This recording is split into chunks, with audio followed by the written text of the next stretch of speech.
आ गए हैं हम लोग अपनी क्लास में और सभी बच्चों को जो अपने संपूर्ण पाठ्यक्रम में गए हैं, विद्याकुल पर पढ़ रहे हैं, उनकी पहली पुस्तक की पढ़ाई पूरी हो चुकी है पहले ही।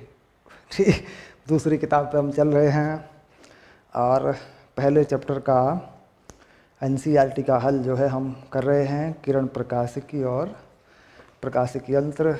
इस चैप्टर के अंदर भरपूर आंकिक उदाहरण देते हुए मैंने इसको पूरा कर दिया है। ठीक, अब आपने पूरा चैप्टर पढ़ लिया है, इसकी थ्योरी पढ़ ली है, सारे वीडियो लेक्चर आपने देख लिए हैं, सारे फॉर्मूले सारे सूत्र आपने बना लिए हैं। अब हम तैयार हैं एनसीईआरटी का अभ्यास शुरू करने के लिए। ठीक, चलिए शुरू करते हैं एनसीईआरटी का अभ्यास। पहला सवाल आता है, ठीक है।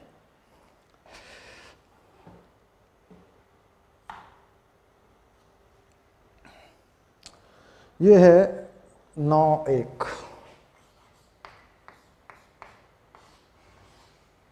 ठीक, अभ्यास है 9(1). ये कह रहा है 2.5 सेंटीमीटर साइज की कोई छोटी मोमबत्ती 36 सेंटीमीटर वक्रता त्रिज्या के किसी अवतल दर्पण से 27 सेंटीमीटर की दूरी पर रखी हुई है। अवतल दर्पण की वक्रता त्रिज्या, तो मामला किसका है, बात किसके बारे में होगी। सबसे पहले जांच कर लें कि यह मामला अवतल दर्पण का है। मामला अवतल दर्पण का है। बड़ी गंभीरता से करते हैं किरण प्रकाशिकी के सवालों को, क्योंकि इसमें चिह्न पद्धति में सवाल अक्सर गलत होता है, ज़्यादा बच्चों का मैंने देखा है, इसलिए ध्यान रहे। पहले फाइनल करते हैं कि भाई अवतल दर्पण कौन सा है, और अवतल दर्पण की जो फोकस दूरी है एफ वो माइनस में होती है और यह त्रिज्या की आधी होती है। वक्रता त्रिज्या है 36, तो फोकस दूरी लगाते हैं माइनस में 18 सेंटीमीटर। ये पहली सबसे पहली बढ़िया बात है। U कितनी दूर रखी है, दर्पण के सामने रखी है वस्तु, तो माइनस में लगाते हैं। ये लगा है -27 सेंटीमीटर। और वस्तु की ऊंचाई को HO लिखते हैं, ये है 2.5, और यह कोई मोमबत्ती है। ये कोई मोमबत्ती है जो दर्पण के सामने जल रही है। ठीक, दर्पण से किसी पर्दे को कितनी दूर रखा जाए कि उसका सुस्पष्ट प्रतिबिंब पर्दे पर बने, यानी वास्तविक प्रतिबिंब पर्दे पर उतारे जाते हैं। वास्तविक प्रतिबिंब उल्टे होते हैं, पर्दे पर उतारे जाते हैं, इसीलिए पर्दे की बात कही। नहीं तो पर्दे की बात न कहता, ये कहता कि वस्तु का प्रतिबिंब कहाँ दिखाई देगा। अगर पर्दे की बात कहता है तो इसका मतलब वास्तविक प्रतिबिंब आँख से नहीं दिखते, वो पर्दे पर उतारने पड़ते हैं, जैसे सिनेमा हॉल का पर्दा, है ना। चलिए, ये बात भी पूरी हुई। और कह रहा है इसकी प्रकृति बताइए प्रतिबिंब की, और इसका साइज यानी आकार बताइए। यदि मोमबत्ती को दर्पण की ओर ले जाएं, यदि मोमबत्ती को दर्पण की ओर ले जाएं तो पर्दे को किस ओर हटाना होगा, यानी जो प्रतिबिंब है वह पर्दे पर बना है, तो पर्दे को किधर ले जाना पड़ेगा। मोमबत्ती की तरफ ले जाना पड़ेगा, दर्पण की तरफ ले जाना पड़ेगा, या दर्पण से दूर ले जाना पड़ेगा, या दर्पण से पास ले जाना पड़ेगा, ये बात आ रही है। तो कुल मिलाकर पहले सूत्र लगाकर ये देख लेते हैं कि प्रतिबिंब कहाँ पर बनता है। तो दर्पण का सूत्र 1/V + 1/U 1/F है, ये भली भांति जानते हैं। V का पता नहीं है, V अपने आप आएगा। U -27 है, F -18 है, ऐसे। ठीक, चिन्ह पद्धति का ध्यान रखें, चिन्ह परिपाटी ठीक करें। तो V का मान आ गया, देखो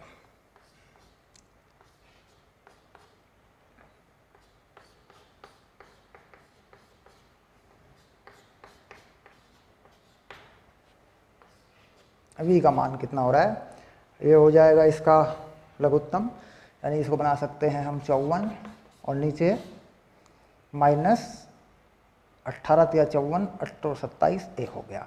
तो V का मान आ रहा है -54 सेंटीमीटर। ये प्रतिबिंब की जो स्थिति है वो माइनस में आ गई, V हो गया आपका। ठीक है,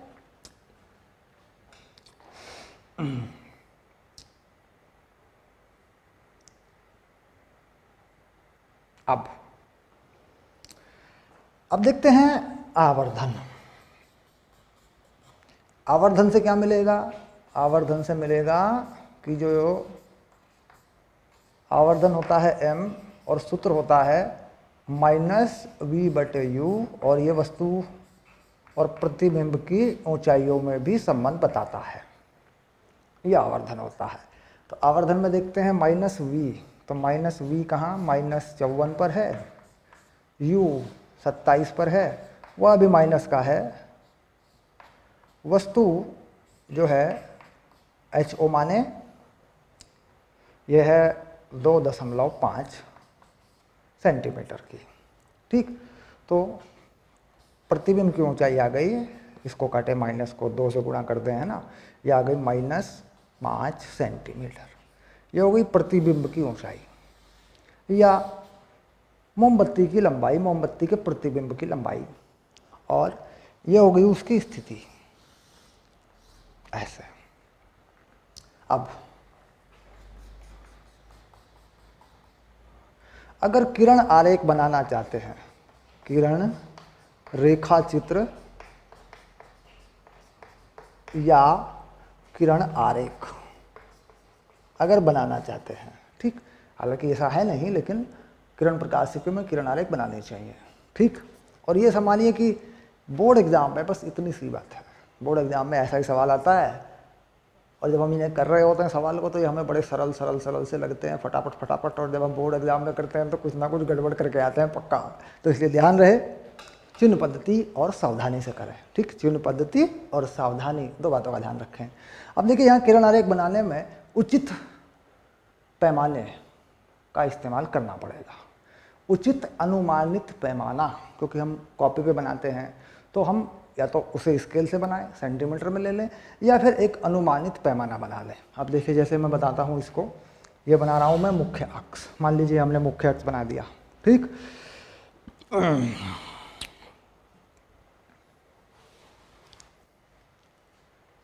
हाँ ऐसे बना दे, चलो मान लेते हैं, और यहाँ पे हमने दर्पण रख दिया, अवतल दर्पण।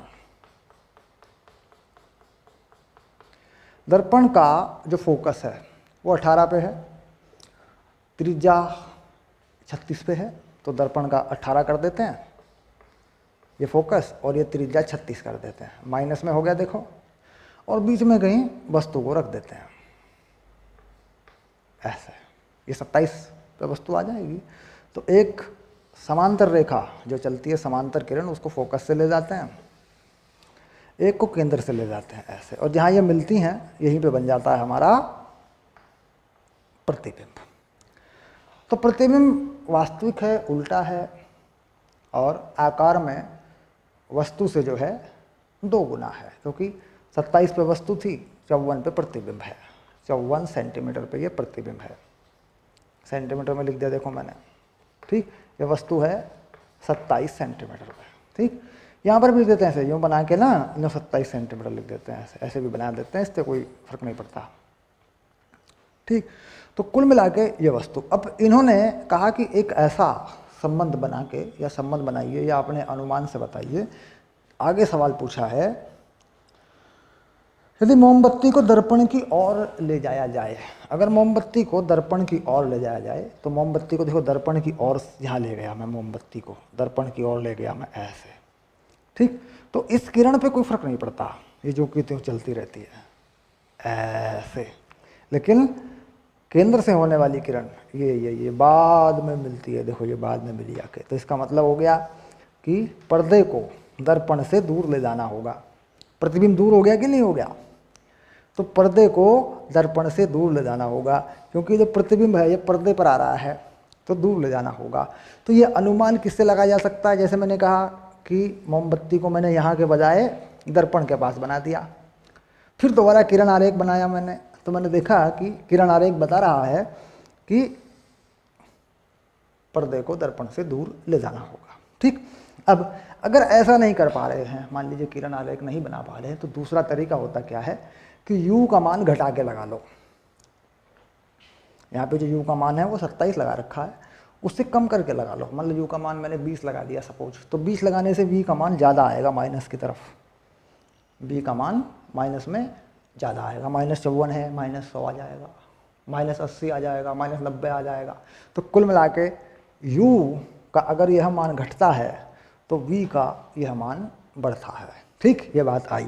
अब बात करते हैं कि इसका फलन तैयार करना है, हमें एक ऐसा फलन तैयार करना है जो हमें बताए कि किस प्रकार u और v एक दूसरे से जुड़े होते हैं। अब देखिए फलन तैयार करके दिखाता हूँ, क्योंकि जो ज़रूरी चीज़ है तुम्हारे काम आएगी प्रतियोगी परीक्षाओं में, ग्राफ व्राफ बनाने में काम आएगी। ये फलन बड़े महत्वपूर्ण होते हैं। फलन मतलब फंक्शन। अब देखिए क्या करते हैं इसमें, 1/v प्लस 1/u 1/f। ठीक, तो माना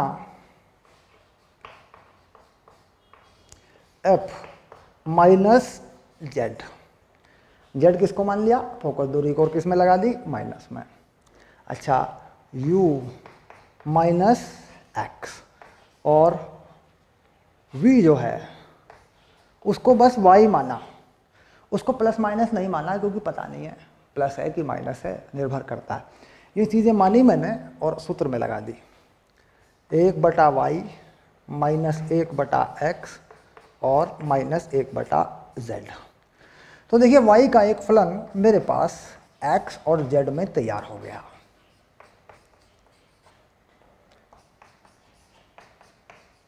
देखो इस तरीके से ये आ गया, तो y हो गया zx upon z minus x, जिसमें जो z है वो फोकस दूरी है, वो नहीं बदलती। तो इसका मतलब यह y का फलन x में है, तो इसका मतलब हो गया कि y जो है वह फलन है, फंक्शन है x का। ऐसे अब इसका ग्राफ बना के साफ साफ पता चल जाएगा कि कहाँ क्या होने वाला है। x को बढ़ाते हैं तो क्या होता है, x को घटाते हैं तो y पे क्या फ़र्क पड़ता है। अब यह जो ग्राफ है, अगर हम इसको ठीक करें, इसको थोड़ा ठीक करके बनाएं, तो इसमें ऊपर एक x है प्लस में, नीचे एक x है माइनस में। तो z और x अगर बराबर कर दिए जाएं, z और x अगर बराबर कर दिए जाएं तो इसका मान अनंत हो जाता है। z और x पर इसका मान अनंत हो जाता है। x को z से छोटा रखूं, ठीक, 0 से बड़ा, x को 0 से बड़ा तो x रहेगा ही क्योंकि माइनस है। z से छोटा रखूं तो y का मान धनात्मक होता है। अगर x को z से बड़ा कर दूं तो y का मान ऋणात्मक होता है, वह ऋणात्मक की तरफ ही बढ़ता जाता है। तो कुल मिला के अगर मैं इसका ग्राफ बनाऊं तो कैसा बनेगा, देखो बड़ी फुर्सत से बड़े आराम से समझना है, पढ़ के निकल जाना नहीं होता, बस पढ़ते रहना होता है।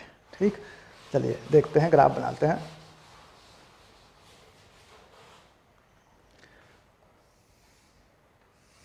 ये बना लिया x और ये बना लिया y।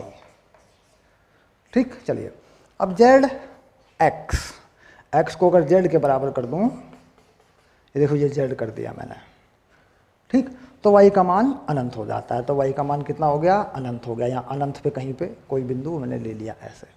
अब अगर x का मान z से छोटा करूं, अगर x का मान z से छोटा करूं, ठीक, तो y का मान धनात्मक होता है, ठीक, और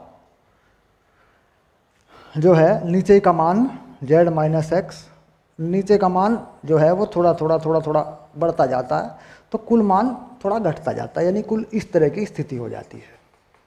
कुछ इस तरह का ग्राफ बन जाता है यूँ ऐसे। ठीक, इसके बाद x का मान मुझे यहाँ माइनस में नहीं रखना, क्योंकि पहले से ही मैं x का मान माइनस में लेकर चला हूँ, तो 0 से मुझे शुरू करना है। अगर x को 0 रख दूँ तो y 0 हो जाता है। तो कुछ इस तरीके का ये ग्राफ यूँ अनंत तक जाता है इधर से। अब मैं x को z से बड़ा कर दूं तो ये ग्राफ कुछ अनंत से होते हुए यूँ आता है ऐसे, क्योंकि माइनस की तरफ से बढ़ जाएगा, यूँ आएगा ऐसे ऐसे। देखो तो कुछ इस तरह का ये ग्राफ हो जाता है। इस ग्राफ से कहीं पे भी अंदाज़ा लगाया जा सकता है कि y का मान x बढ़ाने पे क्या होगा। तो देखिए x को कम करने पर y का मान माइनस की तरफ बढ़ रहा है। जैसे जैसे x को कम करते जा रहे हैं तो y का मान नीचे कैसा है, y का मान नीचे तो माइनस का y है नीचे की तरफ, तो घट रहा है। देखो घट रहा है। तो इसका मतलब हो गया, इस ग्राफ पे देख के पता लगा जा सकता है ना। तो ये फलन है, फलन बनाना तो डायरेक्ट ये फलन आ जाता है कई बार पेपर में, प्रतियोगी परीक्षाओं में ये फलन डायरेक्ट आते हैं। लेंस के फलन भी आते हैं, दर्पण के फलन भी आते हैं। तो ये फलन कैसे बनाते हैं ये मैंने बताया। इस फलन को बना लें, दर्पण के लिए भी बना लें, लेंस के लिए भी बना लें, इसको बना बना के देख लें, इसका अभ्यास कर लें आप। ठीक, चलिए अब चलेंगे दूसरे सवाल पर। ठीक,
नौ दो। ठीक, चलिए इसको भी पढ़ लेते हैं।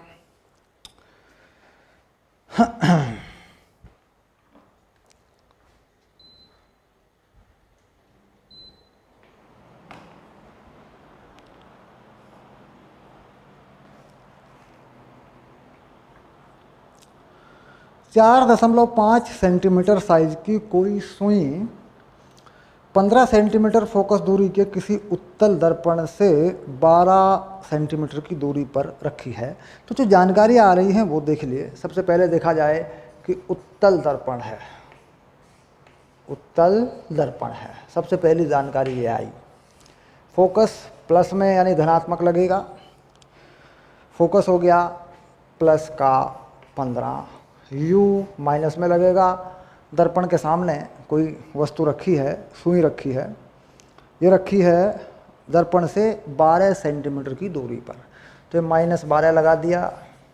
ऊंचाई जो है सुई की ऊंचाई ये प्लस में लगती है, पॉजिटिव होती है, ये आ गया 4.5 और ये सभी जो है सेंटीमीटर में आ गए। ठीक, जानकारी क्या है कि प्रतिबिंब कहाँ बनेगा। और अगर सुई को पूछेगा जब सुई को दर्पण से दूर ले जाते हैं तो प्रतिबिंब किस तरफ को चलता है, यानी वही जो पहले सवाल में पूछा था वो भी पूछा है।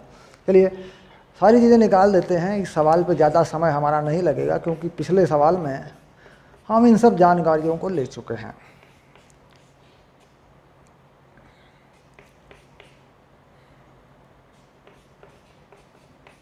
ये देखिए मान लगा दिए मैंने सारे।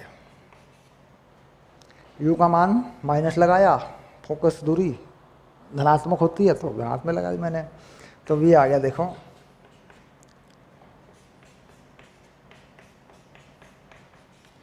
तो v का मान जो है हल होके आ रहा है, लघुत्तम बना सकते हैं 60, तो ये हो गया 5, ये हो गया 4। तो v का मान जो है हमारे पास आ रहा है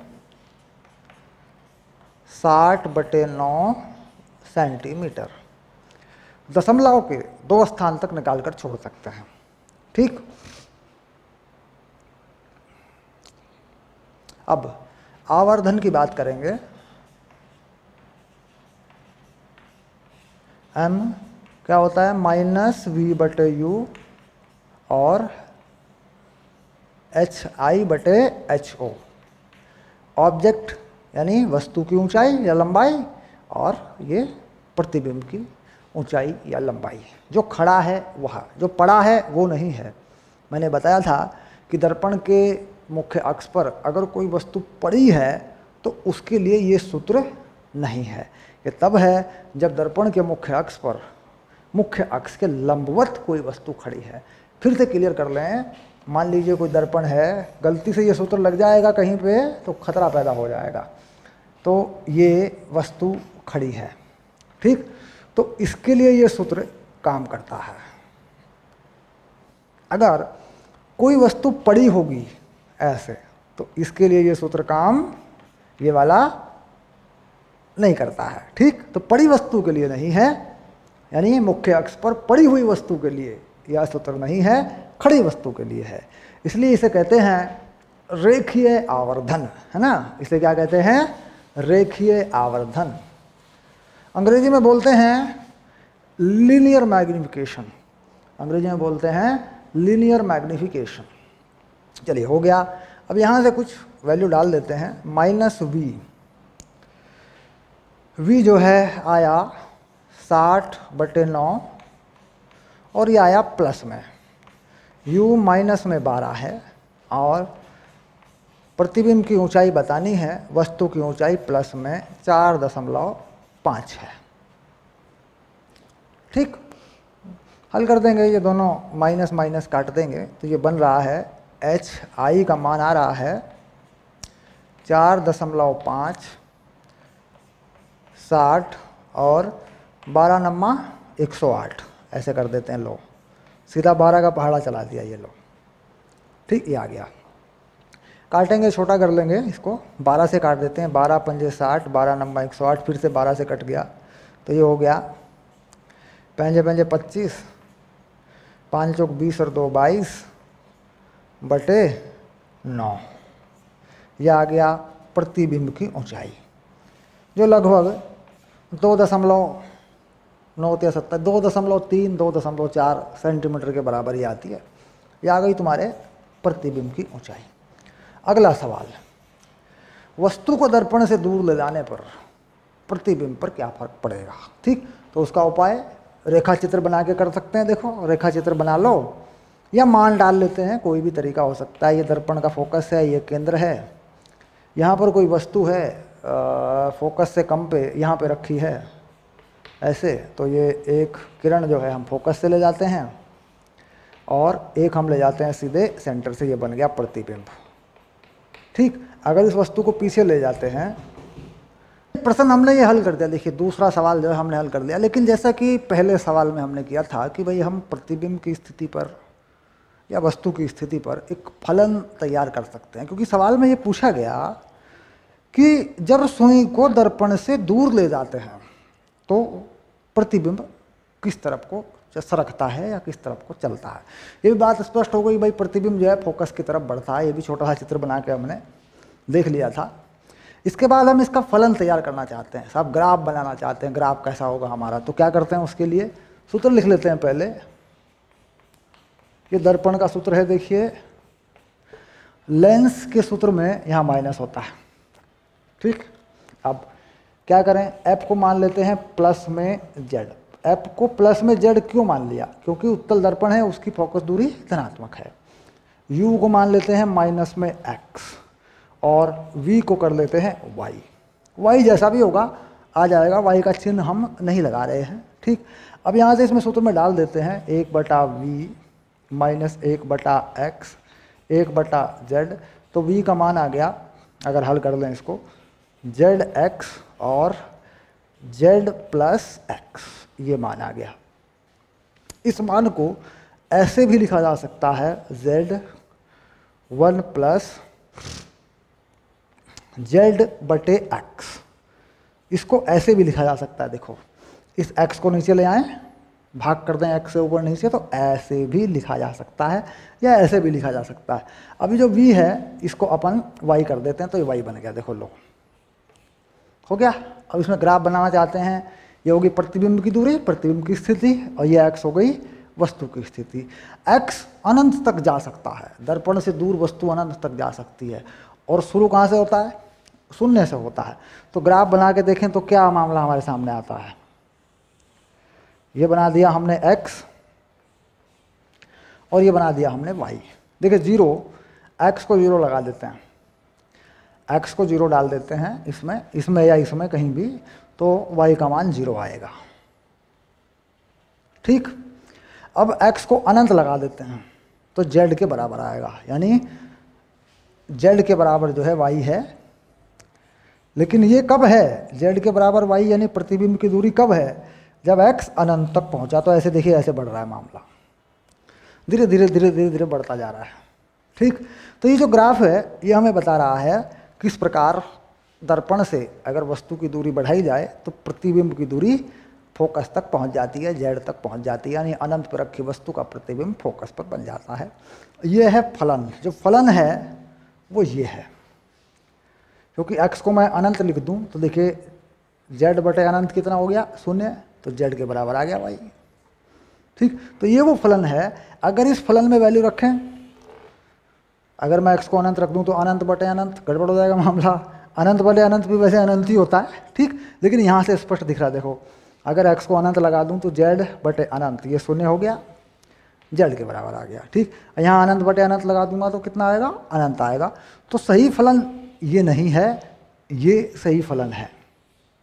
ऐसे ग्राफ बनाने के लिए यह फलन की सही अवस्था है जिसके हिसाब से ग्राफ बनेगा, क्योंकि इसमें दोनों तरफ x है, ऊपर भी नीचे भी, तो इसमें अनंत डालने में दिक्कत है। ये कुछ और बता देगा।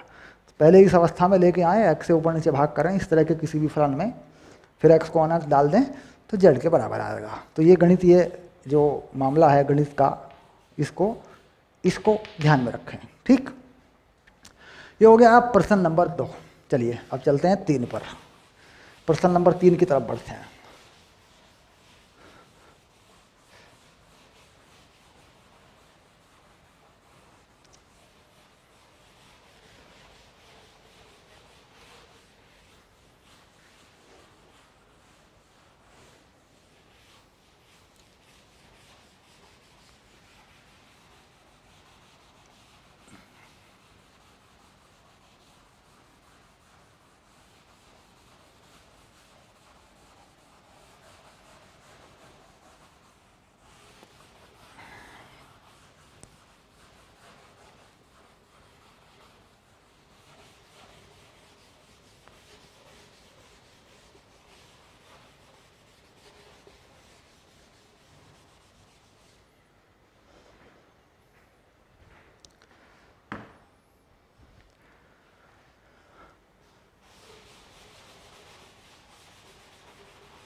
नौ 3। ठीक, चलिए सवाल को पढ़ते हैं। पहले सवाल में क्या है, कोई टैंक 12.5 सेंटीमीटर ऊंचाई तक जल से भरा है। कोई टैंक जो है जल से भरा है 12.5 सेंटीमीटर ऊंचाई तक। ठीक, अब मान लीजिए कोई टैंक है, टैंक बना देते हैं। देखो पहले ये बना लेते हैं कोई टैंक ऐसे,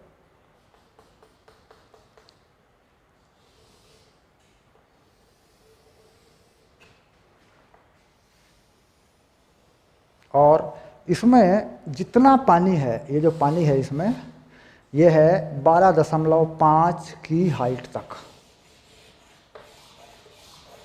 ये पानी भर दूंगा। देखो इसमें मैं पानी दिखाई दे रहा होगा, नीला नीला पानी है। ये देखो ये आ गया। ये है पानी की ऊंचाई, जिसे मैं बड़ा H लिखूंगा, और ये है 12.5 सेंटीमीटर। ठीक, ये वाली पानी की जो गहराई मान सकते हैं, ऊंचाई मान सकते हैं, या पानी भरा है ये। ठीक है, क्या कहता है, सुई की आभासी गहराई, तली पर पड़ी सुई की आभासी गहराई। अब यहाँ इसकी तली पर एक सुई पड़ी है, इसकी तली पर एक सुई पड़ी है, ये है सुई, ये देखो ये रही सुई। ठीक, इसकी तली पर ये सुई पड़ी है ऐसा। तो सुई क्या होती है, थोड़ा ऊपर दिखेगी सुई, इसको ना थोड़ा देखेंगे थोड़ा ऊपर दिखेगी ये सुई। ये जो आभासी गहराई है जो दिख रही है, इसको छोटा h बना देता हूँ। ये दिखाई देती है 9.4 सेंटीमीटर पर, 9.4 सेंटीमीटर पर। यह है आभासी गहराई। यहाँ ऊपर क्या है, ऊपर वायु है, वायु का अपवर्तनांक n2 बना लें। ठीक, तो ये 1 है, और इस माध्यम का अपवर्तनांक जो भी है इसे n1 बना लें, ये पता नहीं है। ठीक, ऊपर से देखने पर, बिल्कुल ऊपर से देखने पर ऐसा हो रहा है। ये है आंख की स्थिति। ठीक, ये मामला हो रहा है। अब जल का अपवर्तनांक क्या है? जल का अपवर्तनांक, तो जल का अपवर्तनांक क्या माना आपने? n1 माना हुआ है। तो सूत्र क्या कहता है? सूत्र ये कहता है आभासी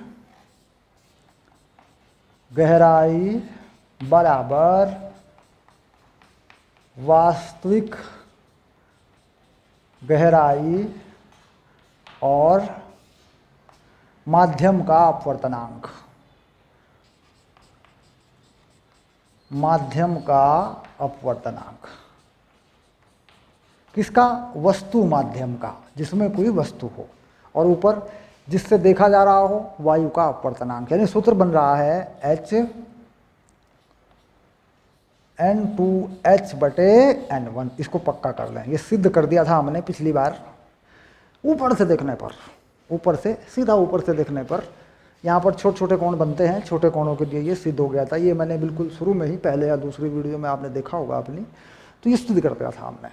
ठीक, तो अब ये जो है, ये जो चीज़ है H आभासी गहराई, ये रहा 9.4, N2 हवा है 1 हो गया, H हो गया 12.5 और जो पानी का अपवर्तनांक है वो हो गया N1। ये रहा देखो। ठीक, तो पानी का अपवर्तनांक क्या है? उत्तर मिल गया। पानी का अपवर्तनांक हो गया 12.5/9.4। ये बन गया पानी का अपवर्तनांक, ये उत्तर आ गया 3.4। ठीक, 3.32 ऐसे ही उत्तर आ जाता है।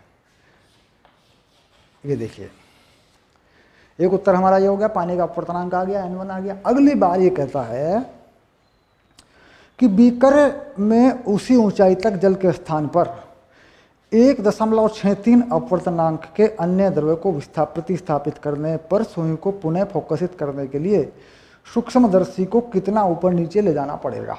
यानी कुल मिलाकर इस बार आभासी गहराई या वास्तविक गहराई कितनी होगी, और जहाँ पहले दिखाई दे रहा था वहाँ से ये जगह कितनी ऊपर या नीचे होगी। अब मान लीजिए यहाँ से देख रहे थे ऊपर से, यहाँ कोई सूक्ष्मदर्शी लगा रखी थी हमने, आँख थी, कुल मिला के आँख, सूक्ष्मदर्शी का मतलब यहाँ पे दिखा रही है आँख की स्थिति को मान सकते हैं। ठीक, तो सूक्ष्मदर्शी का जो आगे वाला लेंस है, जिसे बोलते हैं अभिदर्शक, उस लेंस से देखा जा रहा है, तो उस लेंस को कितना ऊपर नीचे खिसकाना पड़ेगा।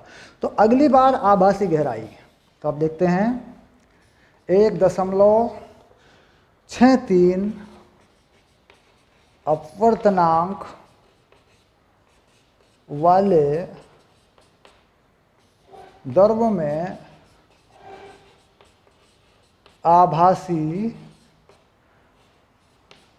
गहराई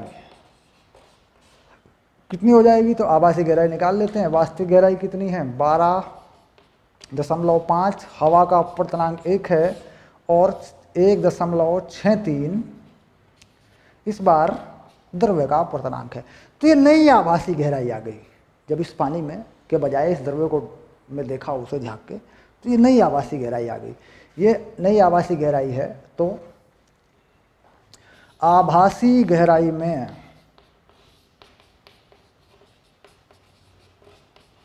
परिवर्तन, यानी कितना परिवर्तन करना पड़ेगा आँख को या सूक्ष्मदर्शी को, कितना ऊपर नीचे ले जाना पड़ेगा देखने के लिए, ये हो गया डेल्टा H। तो आप देख रहे हैं कि ये वैल्यू ज़्यादा है और ये वैल्यू कम आएगी, क्योंकि यहाँ पे जब भाग दिया जिससे वो 1.63 है और यहाँ पानी का अपवर्तनांक कम है। ठीक, तो ये मान जो आएगा कम आएगा। और ये आप देख भी रहे हैं कि 16, 7, 112, 7 दशमलव कुछ आएगा ये मान। ठीक है, तो घटा दिया 9.4 में से 12.5/1.63 को घटा दिया। ठीक, ये हो गया सेंटीमीटर में हमारा उत्तर। इस उत्तर का मतलब ये हो गया कि पहले हम 9.4 सेंटीमीटर पर सूक्ष्मदर्शी के लेंस को फोकस करके देख रहे थे। अब हमें उस सूक्ष्मदर्शी के लेंस को इस आभासी गहराई पर फोकस करना होगा। अब इसका मतलब है कि हमें उसे सरकाना पड़ेगा। तो कितना सरकाना पड़ेगा? पहले कितने पे था? 9.4 पे था। अब यहाँ पे लाना है तो परिवर्तन हो गया। तो इतनी डेल्टा H की ऊंचाई में अब इस लेंस को, यानी सूक्ष्मदर्शी के इस लेंस को या सूक्ष्मदर्शी को सरकाना पड़ेगा। कुल मिला के आभासी गहराइयों का अंतर एक बार आभासी गहराई पानी में, एक बार आभासी गहराई किसी द्रव में जिसका अपवर्तनांक है। दोनों की आभासी गहराइयों का अंतर ही पूछा जा रहा है प्रश्न के अंदर, ठीक। वो ये हमारा उत्तर है। तो 9.4 और 7.2, ये 2.1, 1.67 जो भी है, उत्तर की जांच मैं कर देता हूँ। 9.3 है ना ये, तो ये उत्तर की जांच मैं कर देता हूँ। उत्तर मिला देता हूँ मैं, दोनों उत्तर मैं यहाँ लिखूँगा। ये कितना आएगा पूरी तरह ये भी लिखूँगा मैं, और ये कितना आएगा ये भी लिखूँगा। 1.33, 1.7। यहाँ पर जो उत्तर आ रहा है n1 का मान वो आ रहा है 1.33। आप हल करें और जांच करें, ठीक। और यहाँ डेल्टा H आ रहा है 1.7 सेंटीमीटर। इसको पूरी तरह हल करें, इसकी जांच करें, इसको पूरी तरह हल करें, इसकी जांच करें। ये पानी का अपवर्तनांक है, ये आभासी गहराइयों में अंतर है, ठीक। डन हो गया, सवाल नंबर 3 डन हो गया। चलते हैं अगले सवाल पर।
प्रश्न नंबर 9.4, ये आ गया 9.4, ठीक। कहता है चित्र 34 में ए, बी में, सी में कुछ हमने दिखाया है आपको। कांच, वायु, जल, वायु, 60 पॉइंट। उसके बाद सी में भी हमने कुछ बताया है आपको, और कोई कोण आपसे पूछा है हमने। तो ये चित्र बना रहे हैं, देखिए क्या क्या चित्र हैं। एक चित्र है ए, एक चित्र है बी, और एक चित्र है सी, ठीक। यहाँ पर कुछ इस तरीके से लिखा है, कांच और वायु, और यहाँ पर एक कोण जो है दिया गया 60 अंश का, और यहाँ पर जो कोण है वो दे दिया गया 35 अंश का। यानी वायु से कांच में प्रकाश जाए तो 60 से 35, ठीक।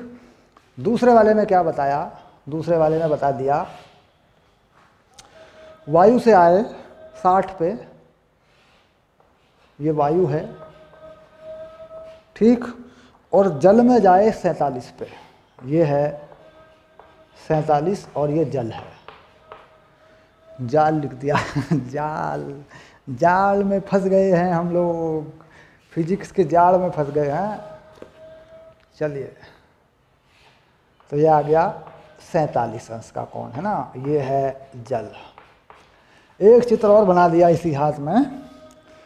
45 प्लस कोण जल से है, ये जो है ये जल है, ठीक।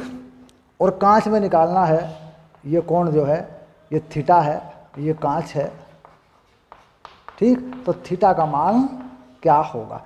तो ये 3 चित्र हैं, ठीक। यानी ये जो माध्यम है ये कांच, वायु से कांच में, यहाँ वायु से जल में, यहाँ जल से कांच में, तो कोण पूछ रहा है। तो जाहिर सी बात है कि मुझे जल और कांच के अपवर्तनांक की आवश्यकता है, ठीक।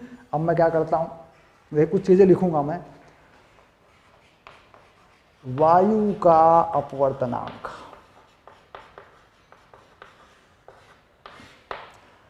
एन एयर, ये है 1। पानी का अपवर्तनांक n वाटर ये मुझे पता नहीं, कांच का अपवर्तनांक n ग्लास ये भी मुझे पता नहीं। ये तीन चीज़ें मुझे नहीं पता कुल मिला के, ये दोनों अपवर्तनांक नहीं पता और वो कोण नहीं पता, और थीटा वो भी मुझे बताना है। ठीक, ये चीज़ें मुझे नहीं पता। तो पहले केस में जब मैं आऊँगा ए वाले में, तो यहाँ अगर मैं लगाऊँगा, यहाँ फिर सूत्र लगाऊँगा, तो क्या मैं यहाँ क्या लिखूँगा, यहाँ क्या लिखूँगा, यहाँ क्या लिखूँगा, अपवर्तन के नियम से तीनों जगह मैं क्या लिखूँगा। देखिए, वायु का अपवर्तनांक n एयर साइन 60 और n ग्लास साइन 35, ऐसे लिखूँगा मैं, अपवर्तन का नियम तो ऐसे ही लगेगा। उसके बाद इस वाले में क्या लिखूँगा मैं,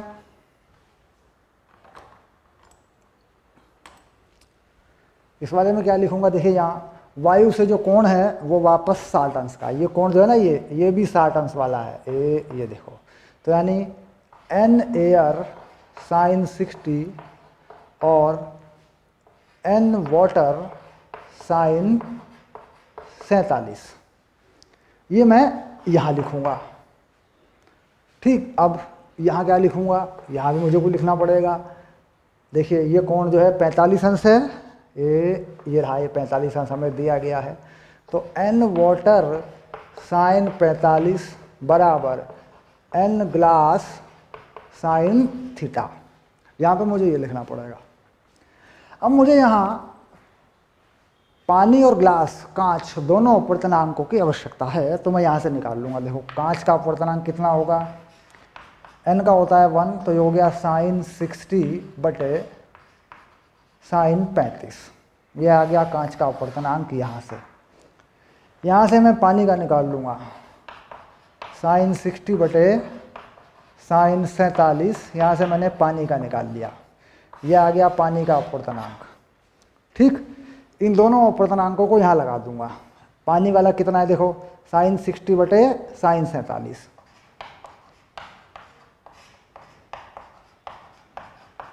ये लग गया पानी का अपवर्तनांक, और ये लिखा है साइन 45। अब कांच का अपवर्तनांक यहाँ से लगाऊंगा, साइन 60 बटे साइन 35, और साथ में लगा दूंगा साइन थीटा। ये साइन 60 जो है दोनों तरफ से काट दूंगा। ठीक, साइन थीटा का मान निकाल दूंगा, साइन 35 साइन 45 बटे साइन 47। ठीक, ये साइन थीटा का मान आ गया। साइन थीटा के इस मान से थीटा का मान निकाल दूंगा, साइन इनवर्स, ऐसे साइन 35 साइन 45 बटे साइन 47, ये सब अंश हैं, साइन में अंश जो लिखे सब अंश हैं, ये जो भी मान आएगा इसे हल कर दूंगा मैं। ठीक, अब ये जो मान आएगा ये डायरेक्ट तो नहीं आ सकता, क्योंकि मुझे पता नहीं साइन 47 साइन 35 के मान, तो ये मान जो है लगभग आएगा 38 डिग्री के पास, थीटा आएगा लगभग 38 अंश, ये उत्तर आ गया। ठीक, तो यानी मान निकालो अपवर्तनांकों के कोणों के पदों में, सीधे लगा दो, और फिर इसके लिए मुझे कोण की सारणी की आवश्यकता है, जिसमें साइन के मान हों या कोस के जो भी मान होते हैं, टेबल बोलते हैं जिसे बोलते हैं त्रिकोणमिति का टेबल, उसकी मुझे ज़रूरत है, क्योंकि साइन 45 तो मुझे पता है, पर ये दोनों नहीं पता मुझे। ठीक, चलिए, तो ये था सवाल नंबर 4, जो कि अपवर्तनांकों के आधार पर अपवर्तन के कोण किस प्रकार निकाले जाते हैं। ये यहाँ पर चाल निकालना, तरंगदैर्घ्य निकालना, ये सब चीज़ों पर भी सवाल बनता है। तो चाल का जो सूत्र है, चाल निकालते हैं अपवर्तनांक से कैसे निकालते हैं, उसको भी इसमें जोड़ें और उसका ध्यान रखें। जब हम पढ़ा रहे थे अपवर्तन को शुरू में, तो मैंने बता दिया था कि चाल अपवर्तनांक से, तरंगदैर्घ्य अपवर्तनांक से कैसे जुड़े हुए हैं, इस पर हमने अच्छी खासी बातचीत की हुई है। तो चाल पर भी बता सकते हैं, यहाँ चाल इतनी, यहाँ इतनी, यहाँ इतना कोण, इतनी चाल, यहाँ पर, तो चालों पर भी प्रकाश की चाल माध्यमों में उस पर भी ये सवाल जो का त्यों बनाया जा सकता है, और यहाँ पर उसके आधार पर भी ये कोण पूछा जा सकता है। ठीक, क्योंकि चाल का और अपवर्तनांक का संबंध है। अपवर्तनांक होता है माध्यम का c/v। ये क्या है? निर्वात में प्रकाश की चाल, और v क्या है? माध्यम में प्रकाश की चाल। इसके आधार पर भी ये प्रश्न बन सकता है। और आप समझ रहे होंगे कि अपवर्तनांक जो है चाल से भी निकाले जा सकते हैं। चाल बताएं, अपवर्तनांकों का संबंध मिल जाएगा, उसके बाद ये कोण बताया जा सकता है। ठीक है, चलिए, ये था प्रश्न नंबर 4।